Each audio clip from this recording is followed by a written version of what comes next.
Assalamualaikum warahmatullahi wabarakatuh. Sampurasun. Perkenalkan, nama saya Ines Sintania, NIM 2105190003. Saya dari program studi pendidikan sejarah kelas 2A. Video pembelajaran ini dibuat untuk UAS mata kuliah Strategi Pembelajaran Sejarah.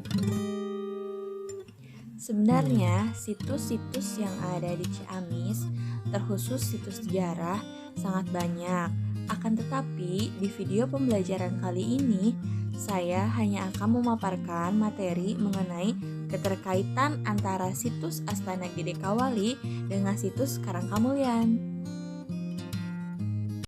Awal mula didirikannya Kerajaan Galuh yaitu didirikan oleh Raja Wrotikandayun, cucu dari Resi Guru Manikmaya, yaitu seorang tokoh terkemuka di daerah Kendan. Namun sekarang Kendan berganti nama menjadi Nagreg. Kerajaan Galuh ini didirikan pada tahun 612 Masehi. Pada saat itu, Kendan masih di bawah kekuasaan Kerajaan Tarumanegara. Tapi ketika itu, Kerajaan Tarumanegara sedang mengalami masa kemunduran. Sehingga Raja Wrotikandayun mengambil kesempatan tersebut untuk mendirikan Kerajaan Galuh. Nah, sobat budaya, perlu diingat, pada zaman dahulu untuk mendirikan sebuah kerajaan dan memilih ibu kotanya harus melihat kondisi wilayah yang memungkinkan. Pada saat itu, Kendan tidak mungkin dijadikan sebagai ibu kota kerajaan karena letak geografisnya yang tidak memungkinkan, yaitu banyak sekali bukit-bukit bebatuan. Sehingga dipilihlah Bojonggaluh yang sekarang bernama Karangkamulyan sebagai ibu kota Kerajaan Galuh. Nah, sobat budaya tahu nggak kenapa Bojonggaluh atau Karangkamulyan dijadikan sebagai pusat ibu kota Kerajaan Galuh? Nah, jawabannya adalah karena Bojonggaluh ini atau Karangkamulyan dilalui oleh dua jalur sungai besar, yaitu Sungai Citanduy dan Sungai Cimuntur.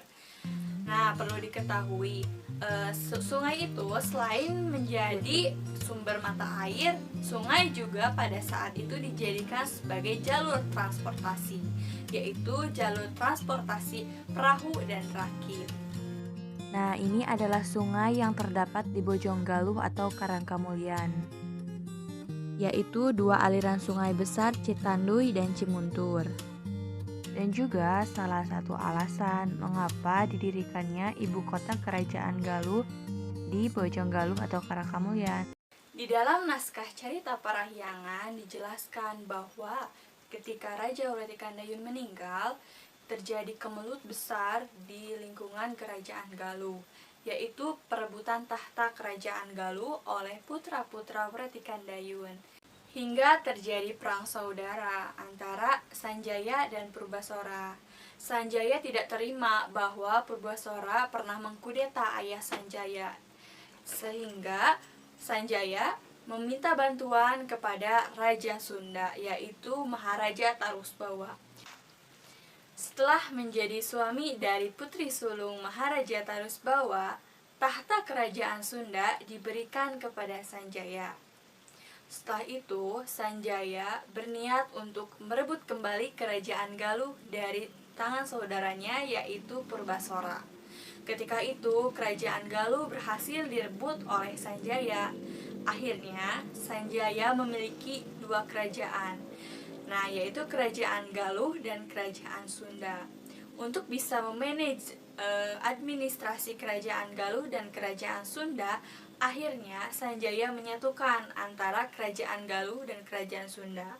Tempat yang dipilih yaitu Astana Gede Kawali.